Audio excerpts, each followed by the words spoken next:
mo na grassroots level ta kadto mga tanawan ni ilang gibuhat mo ni katuonan kaayo.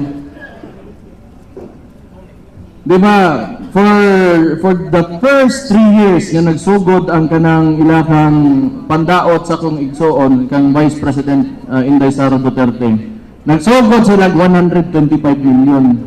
Nga siguro mauna-unaan nila ba, di man kuwang man, pero gihimo ng bilyon-bilyon. So, kanang inabrili o bangko kanatanan, sayong rumana, sayong rigid kayo na. Una nga ba natang presidente? Ang number 1 sa kuan na position ba, kinakusgan, number 1 is the president. Second is the vice president. Ano din nato unahon ng balik na sa ulo ba? Ngayon na po nila, tangtangon ng ulo niya. Kung alam mo, gago.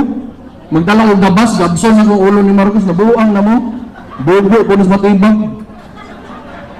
So, asa kung doon sa nabihitabo, wapang ka doon, presidente, patay na ko. Figurative, diba? Ano ba? Sige lang. Bugay na po na silang bogo, yun. Kaya kung bright pa na sila, wapo, kaya itong nasod ron. Dulok man.